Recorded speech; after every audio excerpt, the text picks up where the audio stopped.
नमस्कार दोस्तों, हमारे चैनल रीड मैथ्स में आपका स्वागत है। जैसे कि आपको पता है कि हम लोग आर्मी की टेस्ट सीरीज़ का डेली वीडियो बना रहे हैं, तो उसी सीरीज़ में आगे बढ़ते हुए तो दोस्तों आज हम 8 नंबर की टेस्ट सीरीज़ यहाँ पे स्टार्ट कर रहे हैं। दोस्तों 8 नंबर की टेस्ट सीरीज़, तो 7 टेस्ट सीरीज़ हमने पूरी कर ली है, जो कि आपकी तैयारी को बिल्कुल मजबूत बनाएगी। आप यदि डेली टेस्ट सीरीज़ ले रहे हैं तो आपको टेंशन लेने की कोई दिक्कत नहीं है, क्योंकि हर प्रकार के क्वेश्चन यहाँ पे सॉल्यूशन हो रहा है। तो दोस्तों टाइम व्यर्थ न करते हुए हम लोग टेस्ट सीरीज़ को आगे बढ़ाते हैं। उससे पहले आपको बता दें, यदि आप नए हैं तो चैनल को सब्सक्राइब जरूर कीजिएगा और हमारे साथ बने रहने के लिए हम आपके धन्यवाद। बल्कि स्टार्ट करते हैं हमारा वीडियो। चलिए दोस्तों, यहाँ पे देखो पहला क्वेश्चन है 64 की पावर में दे रखा है 2/3 और उसकी भी घात है 1/2। अब देखो घात के भी घात में हो दोस्तों, तो ये दोनों आपस में क्या हो जाती है, गुणा हो जाती है। तो यहाँ पे देखो क्या बचेगा, जब गुणा हो जाएंगे तो 64 की पावर में यहाँ पे 2/3 है और उसको गुणा हो जाएगा 1/2। यहाँ पे देखो मैं 2 से 2 काट देता हूँ, बचा कितना, 1/3 बचेगा। तो 64 की पावर क्या बचता है, 1/3 बचता है। तो यहाँ पे दोस्तों मैं देखो 64 को क्या लिख सकता हूँ, 64 को लिखता हूँ 4 की पावर 3 लिख सकता हूँ और बार अपना 1/3 है। अब देखो मैं फिर 3 गुणा हो जाएगा तो 3 से 3 कट जाएगा और 4 की घात 1 बचेगा, यानी अपना आंसर क्या आ रहा है, यहाँ पे 4 आ रहा है। तो यहाँ पे ए नंबर अपना आंसर होगा 4। तो दोस्तों चलते हैं नेक्स्ट क्वेश्चन पे।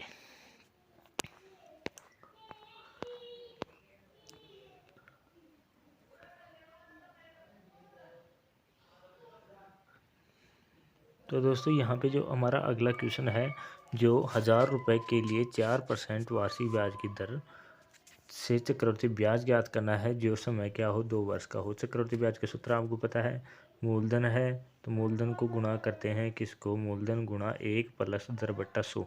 तो दर को जोड़ देते हैं 100 में, तो दर कितना हो गया, 104/100। जितनी बार समय है उतनी बार गुणा करना पड़ता है इसको, 104/100। और देखो इसमें जो क्या आता है, मिश्र धन आता है और उसमें से मूलधन वापस घटा देते हैं, तो हमारे पास क्या बच जाता है, यहाँ पे दोस्तों हमारे पास केवल ब्याज बच जाएगा। तो चक्रवृद्धि ब्याज ये हमको निकालना चाहिए। यहाँ पे मैं सबसे पहले काटता हूँ, देखो 1 2, मैंने 2 जीरो काटी, इधर भी 2 जीरो काट रहा हूँ। उसके बाद फिर से 1 जीरो काटता हूँ, तो इधर से फिर 1 जीरो काट देता हूँ। अब देखो इस 1000 को हम लोग भूल जाते हैं फिलहाल के लिए, क्योंकि इसको बाद में घटा देंगे। तो हम फिलहाल जो है उसका कैलकुलेशन कर लेते हैं। तो यहाँ पे दोस्तों क्या क्या बच रहा है, यहाँ पे मैं फिर से एक बार फिर काट लेता हूँ। यहाँ पे एक तो 104 बच रहा है, एक तो 104 बच रहा है। और यहाँ पे मैं थोड़ा सा और काट लेता हूँ, यहाँ पे 2 से काट रहा हूँ तो इधर 5 बच रहा है, इधर बच रहा है 52 बच रहा है। 104 को 2 बार काटूँगा तो 52 बचेगा। तो 104 गुणा 52 और बट्टा कितना बच रहा है, 5 बच रहा है। चलिए मैं यहाँ पे गुणा करता हूँ, इसको 4 और 52 को गुणा करके 5 का भाग लगता हूँ, तो यहाँ पे 1081.6 आ रहा है दोस्तों। यहाँ पे 1081.6। अब इसमें क्या करते हैं हम लोग, जब मूलधन घटा देते हैं 1000 रुपये, तो हमारे पास क्या आएगा, 81.6 अपना आंसर यहाँ पे आ रहा है। तो क्वेश्चन नंबर 2 का अपना आंसर होगा 81.6। चलिए नेक्स्ट क्वेश्चन हम लोग यहाँ पे देखते हैं। नेक्स्ट क्वेश्चन, एक त्रिभुज का आधार। देखिए दोस्तों यहाँ पे दे रखा है एक त्रिभुज है और त्रिभुज का आधार, देखो ये ऐसा त्रिभुज की बात हो रही है। यहाँ पे आधार 5 सेंटीमीटर है, उसकी ऊंचाई 8 सेंटीमीटर है, तो उसका क्षेत्रफल निकालना है। तो दोस्तों त्रिभुज का क्षेत्रफल क्या होता है, 1/2 गुना आधार गुना ऊंचाई। 1/2 गुना आधार गुना ऊंचाई होती है। तो ऊंचाई 8 है, आधार 5 है, इसको गुना कर लेना। मैं इसको काट रहा हूँ, 2 एकम 2 और 2 चौक 8। 4 को 5 से गुना करते हैं तो 20 आएगा, यानी 20 सेंटीमीटर का स्क्वायर अपना आंसर हो जाएगा। तो यहाँ पे 20 अपना आंसर आएगा। चलिए नेक्स्ट क्वेश्चन की बात करते हैं। यहाँ पे किसी कक्षा में 45 लड़के, इसी कक्षा में 45 लड़के हैं और 30 लड़कियां हैं।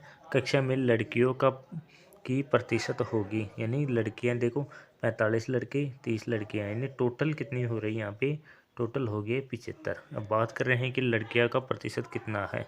तो देखो 75 का x%, यानी हम प्रतिशत नहीं है निकालना, तो आप इसको डायरेक्ट भी निकाल सकते हैं। कैसे निकालेंगे, 30 को क्या करेंगे, 30 को यहाँ पे 100 से गुणा कर लेना है और भाग दे देना है 75 का, तो हमारा प्रतिशत आ जाएगा लड़कियों का प्रतिशत कितना है। चलिए गुणा करते हैं इसको, इसको काट रहा हूँ मैं, 25 और 100, 25 75।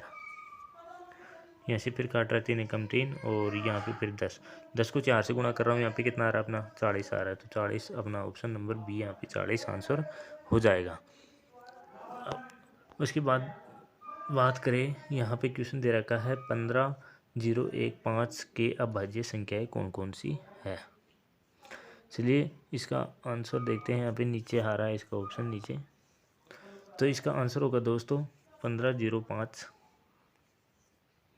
सर मैं क्वेश्चन भूल गया, 15,015।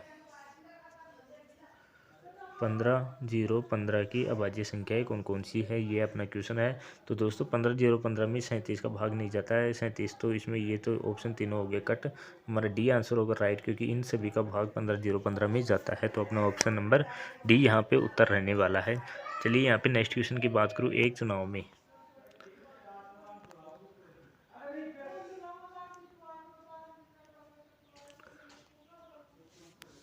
चलिए यहाँ पे बात कर लेते हैं। यहाँ पे एक चुनाव के अंदर ए बी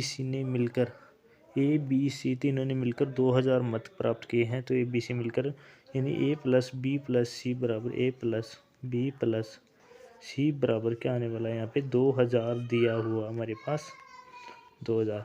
बात करते हैं ए और सी मिलकर, यानी ए प्लस सी मिलकर कितना 1500 मत।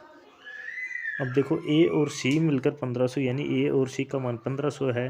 तो यहाँ पे जाहिर सी बात है बी का कितना है, यहाँ पे बी का बचा कितना 500 बच रहा है। सीधी सी बात है बी का 500 बच रहा है।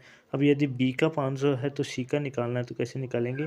बी और सी ने 800 प्राप्त किए, यानी बी प्लस सी बराबर कितना आया 800 आया है। अब 800 में से जब 500 बी का है तो सी का कितना बचा, सी का हमारे पास 300 ही बच रहा है। तो दोस्तों यहाँ पे अपना आंसर आने वाला है 300 आएगा। तो 300 बी नंबर अपना ऑप्शन होगा यहाँ पे राइट होगा। चलिए यहाँ पे नेक्स्ट क्वेश्चन देखते हैं। 100 रुपये का एक वर्ष में 1% के हिसाब से वार्षिक साधारण ब्याज कितना होगा।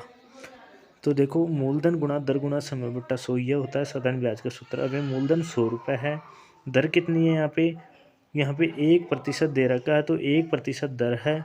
और समय देखो कितना दे रखा है 1 वर्ष दे रखा है, तो 1 वर्ष समय हो गया। इसमें 100 का भाग देना है, तो यहाँ पे देखो 100 से 100 कट गया, 2 जीरो 2 जीरो, यहाँ पे कितना बच रहा है 1 बच रहा है।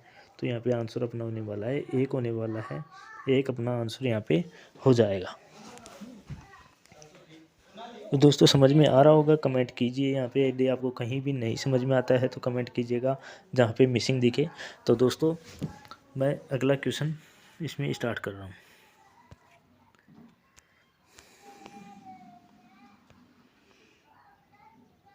अब देखिए यहाँ पे एक आदमी पुराना स्कूटर 2,970 रुपये में बेचने पर 10% की हानि होती है। तो वह यदि वह उस स्कूटर पे 20% लाभ कमाना चाहता है तो स्कूटर में कितने में बेचना चाहिए। तो दोस्तों यहाँ पे क्या हो रहा है कि सबसे पहले 2,970 रुपये में बेचने पर उसको कितनी हुई 10% की हानि हुई। सबसे पहले उसका जो मैन मूल्य है वो निकालना पड़ेगा। जैसे कि स्कूटर का मूल्य हम मान लेते हैं एक्स है और उसने 10% हानि पे बेचा, यानी क्या किया उसने 90 100 की जगह 90 में बेच दिया और नीचे किसका भाग लगाते हैं 100 का लगाते हैं, और कितने में बेचा 2,970 में बेच दिया। अब दोस्तों यहाँ पे कुछ काट रहा है तो काट लो, कुछ रट रहा है काट लेते हैं। इधर से देखो मैं काट रहा हूँ। सबसे पहले देखो इसको, सबसे पहले मैं सॉल्यूशन कर लेता हूँ, फिर कहीं आप ऐसे करोगे डायरेक्ट कैसे काट दिया सर ने। तो इसको पहले किससे गुणा करते हैं 100 से गुणा करते हैं, और यहाँ पे किसका भाग देंगे 90 का भाग देंगे। मैं इधर 1 0 से 1 0 काट रहा हूँ। क्या उसके बाद में भी यहाँ पे 9 से कट रहा है कि बिल्कुल कट रहा है। 9 एकम 9, 9 तिया 27, फिर से 9 तिया 27। तो यहाँ पे क्या आया, यहाँ पे 3300 रुपये क्रय मूल्य कितना आ रहा है 3300 रुपये आ रहा है। तो अब क्या कर रहा है उस स्कूटर पर 20% लाभ कमाना चाहता है। तो 3300 रुपये का 20% लाभ तो कैसे ज्ञात करेंगे। यहाँ पे देखो मैं 3300 रुपये है, उसका 20% लाभ यानी 120 कितना होगा। यहाँ पे 100 का भाग लगा दो इसके अंदर, 2 जीरो से 2 जीरो कटने के बाद यहाँ पे दोस्तों 0 36 और 3 39, 3960 रुपये ऑप्शन में दिख रहा है कि यहाँ पे ऑप्शन नंबर सी यहाँ पे 3960 यहाँ पे ऑप्शन अपना दिख रहा है। चलिए नेक्स्ट क्वेश्चन उसी प्रकार करते हैं आगे। दोस्तों एकदम इजी क्वेश्चन है। 10 गुणा 50 गुणा 7 गुणा 0 का मान ज्ञात करना है। आपको पता है कि कोई भी संख्या हो, कितनी भी बड़ी संख्या हो, यदि 0 से गुणा हो जाए तो वो संख्या क्या हो जाएगी 0 ही हो जाएगी। ऑप्शन नंबर सी अपना राइट होगा। चलिए यहाँ पे नेक्स्ट क्वेश्चन चलते हैं। Question number 10। एक 20 मीटर रेडियस वाले वृत्ताकार मैदान की परिसीमा यानी परिधि ही याद करनी है। तो 20 मीटर रेडियस जिसकी त्रिज्या कितनी है 20 मीटर की है, तो यहाँ पे त्रिज्या मैंने लिख दी 20 मीटर की। यहाँ पे देखो परिधि का मतलब क्या होता है, परिधि का सूत्र आपको पता है कि 2 पाई r होता है। तो 2 × 22/7 गुना कितना 20 करना है।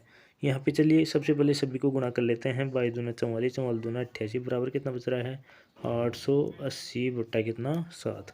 चलिए इसका भाग देते हैं। एक बार जा रहा है, फिर 2 बार जा रहा है, फिर 5 बार जा रहा है, यानी 125 पॉइंट यहाँ पे 6 मीटर आने वाला है। तो यहाँ पे ऑप्शन नंबर बी अपना राइट होने वाला है।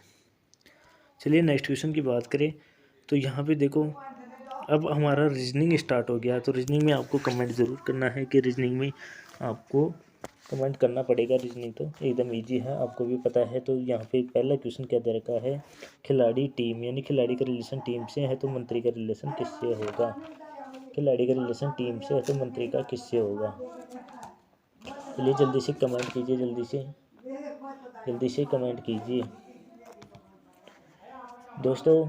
यहाँ पे क्या होने वाला है कि देखो खिलाड़ी है, जो खिलाड़ी टीम यानी खिलाड़ी है जो टीम का सदस्य है। खिलाड़ी यदि टीम का सदस्य है तो मंत्री का रिलेशन किससे होगा। मंत्री का रिलेशन परिषद से होगा। यहाँ पे सीधा ऐसी बात है। देखो जनसमूह होता नहीं है, सेना का कोई मतलब ही नहीं है, मंडली का मतलब नहीं है, तो यहाँ पे परिषद होगा।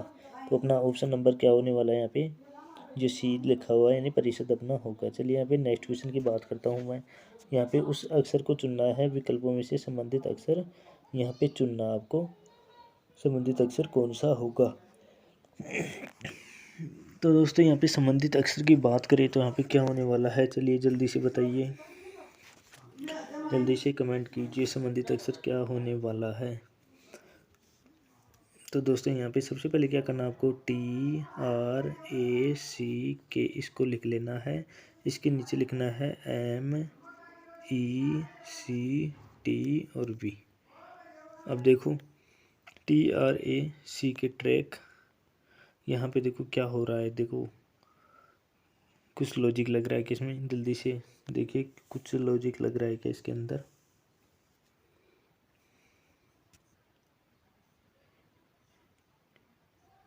यहाँ पे दोस्तों TUV यानी +1 होके इधर V पे जा रहा है। अब यहाँ पे के बाद में KLM यानी एक अक्षर छोड़ के फिर यहाँ पे जा रहा है। यहाँ पे देखो क्या हो रहा है कि इसके अंदर RPQRSOT यानी फिर एक अक्षर बीच में जाके T आ रहा है। फिर C की बात करें, DC के बाद में D आ रहा है और इसके बाद में यानी नीचे जितने भी अक्षर आ रहे हैं जो तिरछे बन बन के एक अक्षर अधिक वाला आ रहा है। तो POND की बात करें तो यहाँ पे अक्षर आने वाला है वो क्या आएगा, D के बाद में E और F आने वाला है स्टार्टिंग में। अब देखो यहाँ पे F इसमें भी नहीं है, ये भी कट, ये भी कट, ये भी कट। तो अपना ऑप्शन नंबर तो B अपना आंसर आने वाला है। चलिए फिर भी आंसर निकालते हैं हम लोग। P के बाद में Q आता है और फिर हमें आने वाला है क्या, R आने वाला है, M, फिर इसके बाद में O और यहाँ पे P आने वाला है, P के बाद में यहाँ पे Q आने वाला है, यानी एक एक अक्षर आगे आने वाले हैं। तो कोडिंग डिकोडिंग में आपको सोचने की ज़रूरत है किधर से कौन सा अक्षर अधिक आ रहा है, कितने अक्षर अधिक आ रहे हैं, तो उसी प्रकार से आपको आंसर निकालना होगा। चलिए नेक्स्ट क्वेश्चन में चलते हैं। अनुक्रम दिया हुआ है और उसके अंदर लुप्त पद ज्ञात करना है। चलिए लुप्त पद ज्ञात करना है, इसके अंदर ये तो पता लग ही गया। तो दोस्तों यहाँ पे बात करें अनुक्रम दिया हुआ, इसका लुप्त पद ज्ञात करना है, दिए गए पद का अनुक्रम को पूरा करना है। तो यहाँ पे चलिए एक में लॉजिक ढूंढते हैं, फिर अपना आंसर अपने यहाँ पे आ जाएगा। देखो ए है 1 नंबर पे है, के की बात करें के 11 नंबर पे है, टोटल कितना हो रहा है 12 और यानी इन अक्षरों का योग हो रहा है। यहाँ भी ऐसा ही होगा, यहाँ भी ऐसा। उसी प्रकार पी और क्यू का नंबरिंग हमको, पी और ओ का अपने को नंबरिंग पता करना है और उसके बाद अपना आंसर यहाँ पे आ जाएगा। तो देखो ओ पी का नंबर ढूंढना है तो अपने को क्या करना है कि ओ का कितना है यहाँ पे 15 नंबर आता है, पी का कितना आता है 16 नंबर आता है, टोटल कितना हो रहा है यहाँ पे 31 हो रहा है। तो यहाँ पे 31 अपना ऑप्शन नंबर बी यहाँ पे राइट होने वाला है। तो ऑप्शन नंबर बी दोस्तों यहाँ पे राइट होगा, बी यानी अपना 31 आंसर आएगा। चलिए यहाँ पे नेक्स्ट क्वेश्चन की तरफ चलता हूँ मैं। देखिए विकल्पों के अक्षरों में से इसको ऐसा चुनना है कि जो इससे नहीं बनाया जा सके, यानी जो ये जो अक्षर दिया हुआ है उससे कौन से का निर्माण नहीं होगा, यानी कुछ अजीब होगा। यहाँ पे देखिए सीधा ही दिख रहा है कि ये जो वाई दिया हुआ है जो इसके अंदर वाई नहीं है, तो ये अक्षर तो बन ही नहीं सकता इससे। तो अपना ऑप्शन नंबर यहाँ पे होने वाला है STLAY, यानी वाई तो है नहीं तो वाई बनेगा कैसे। चलिए नेक्स्ट क्वेश्चन में चलते हैं। यहाँ पे एक विशिष्ट कोड में नंबर 15 देखो हमारा, किसी विशिष्ट कोड को इस भाषा में इस प्रकार लिखा जाता है, तो उस कोड भाषा में शिपिंग को क्या लिखेंगे। दोस्तों यहाँ पे देखो 3 अक्षर पीछे के छोड़ देते हैं, 3 अक्षर आगे के। यहाँ पे मैं 3 अक्षर छोड़ रहा हूँ और उसके बाद देखो बी से पहले का अक्षर ए आ रहा है, बी से पहले का अक्षर ए आ रहा है। तो इसी प्रकार देखो पी से पहले का अक्षर क्या आएगा, ओ आता है, तो ओ के बाद में पी आता है। सीधी सी बात है, यहाँ पे डबल ओ आ रहा होगा किसी ऑप्शन में, तो ये ऑप्शन ए में डबल ओ आ रहा है, इसमें डबल ओ आ रहा है, तो अपना ऑप्शन बी कट हो गया, सी कट हो गया। अब उसके बाद में हम लोग सोचे कि अगला अक्षर क्या आएगा। चलिए हम लोग इसके बाद देखते हैं। हाँ, आर। देखो आर पी क्यू आर के बाद में क्या आ रहा है, एस आ रहा है। तो उसी प्रकार एन के बाद में, एम एन के बाद में ओ आता है। ओ आता है तो यहाँ पे ओ किस में आ रहा है, यहाँ पे देखो सेकंड अक्षर पे ओ आ रहा है कि ये ऑप्शन नंबर डी में ही ओ आ रहा है, तो बल्कि ये भी कट हो गया, तो ऑप्शन नंबर डी यहाँ पे होगा। तो दोस्तों आज की टेस्ट सीरीज यहीं तक 15 क्वेश्चन हमारे कंप्लीट हुए। तो चलिए दोस्तों, टेस्ट सीरीज पसंद आई हो तो चैनल को सब्सक्राइब जरूर करना। हम लोग मिलते हैं अगली टेस्ट सीरीज में, तब तक के लिए धन्यवाद।